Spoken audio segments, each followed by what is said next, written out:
It was a stormy November night. Thundering, lightning, the waves were crashing against the shore at the Finnish Gulf there, the Gulf of Finland. And the imperial party had left Tsarskoye in the south and was traveling north to the capital of St. Petersburg. The emperor was alone. The empress was at the capital already. The emperor shouted, "Halt!"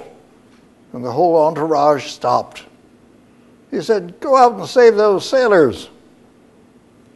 Who in the hell is going to jump into the Gulf of Finland in February or November? Well, of course, the emperor could see nobody was moving, so he shucked off his boots and his sword and his hat and cloak, and he climbed out of the coach, scrambled down to the surf, waded out, grabbed the first sailor he could find, and dragged him ashore. When the emperor does something, everybody else does it. So the rest of the party got down and saved the sailors. But in doing this little heroic act, the emperor caught a chill.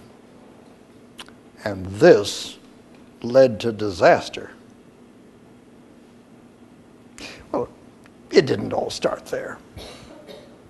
Many years before, as you will recall, the thing that Peter wanted to do and had for years was to go to Europe and see, well, that was the world, see the modern world. His friends in the Preobrazhenskoye, foreigners all, were telling him about the wonders of the West.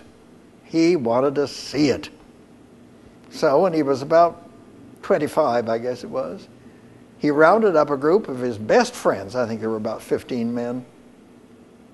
Alexander Menshikov was his personal friend since the beginning. They were lifelong, and others. And they started off to tour Europe, but they were going incognito. Nobody was to know that this was the ruler of Russia and his personal family. Well, of course, all the rulers of Europe, wherever they went, knew the score, and they treated him with a great, after he was 6 feet 7 inches tall, it was a little hard to mistake who he was. Everybody knew he was a giant, but they all treated him with the greatest deference and consideration, but nothing elaborate or ceremonial. And this pleased him. This is the way he wanted. Well, their first stop was, of course, Holland, the Netherlands, because he had heard about how the Netherlands ruled the seas. Their navies, commercial and military, were the biggest thing in the world. And he wanted to see, what was this all about? So, the best way to learn about ships is to build them. He and his friends all established employment in the Saardam shipworks to learn how you build ships. That's why Peter's dressed that way, with his ads. They were laboring. They were there for weeks, maybe months, learning about shipwright lore or whatever. They were also stealing away architects and ship designers for Russia, bribing them out of the Dutch hands. He also met the Prince William of Orange, the stadtholder of the Netherlands, who was also the King of England, Wilhelm, or William III. Now, this was an interesting relationship. They got along fine. Peter was 9 feet tall. William was 2 feet tall. It was. He would meet again. They would meet again. Well, from Holland, they went on into the Germanies. They went to Saxony and to the great University of Leipzig. Leipzig was the biggest and the best thought of university in the West. And they had many colleges at Leipzig. And one of them was the College of Medicine. They were opening up a new area of investigation or medical science. Heretofore, until the end of the beginning of the 1500s, doctors had been very loath in the West to penetrate the body, physical body. They simply didn't cut into it. And yet that had changed. Now people were investigating the interior of anatomy. And there were classes in dissection.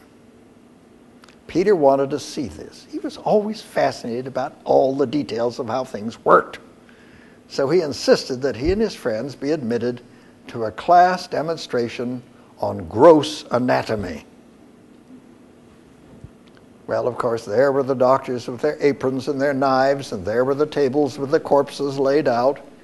And they went to work, and Peter was simply, they cut open the body. He was pulling the things out. Oh, look, there's the thing, and there's the heart, and oh, look. And he noticed all of his friends were fainting and vomiting, and, well, what's the matter with you? He grabbed one man's arm and shoved it into the guts of the corpse. This is the way it works, see?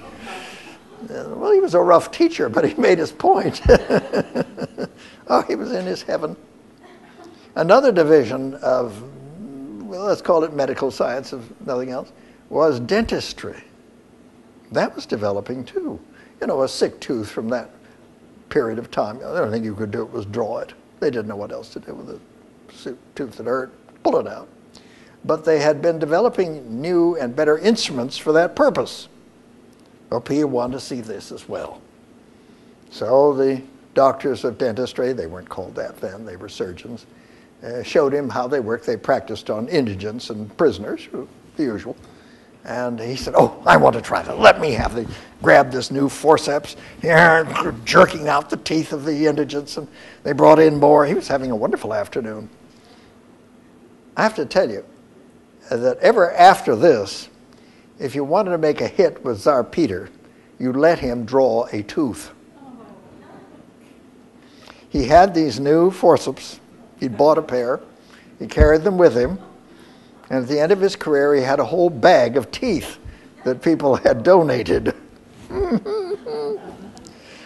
Oh, dear. Well, from the Germanies, they traveled on to London.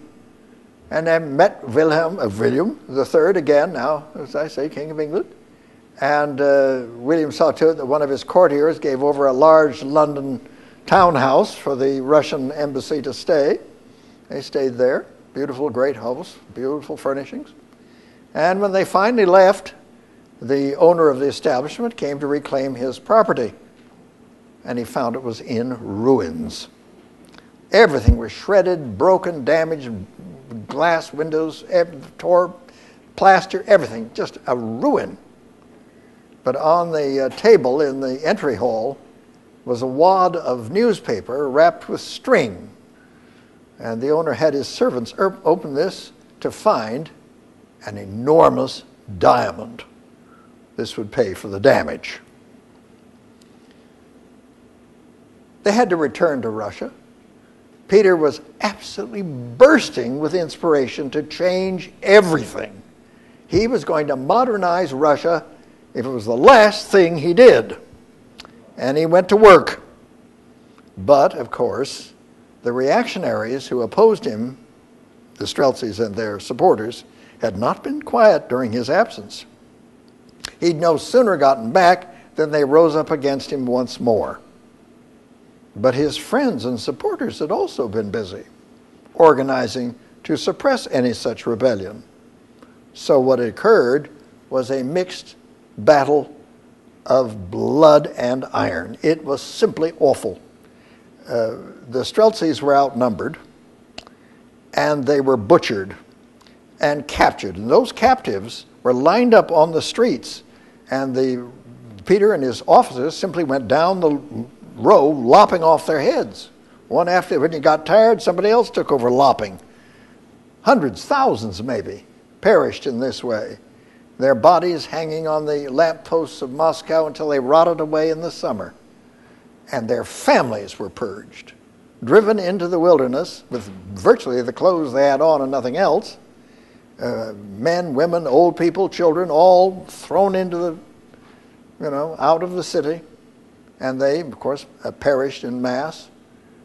Peter was going to purge the resistance from his tsardom, and he did. There were, as far as I can recall, no other attempts to overthrow Peter.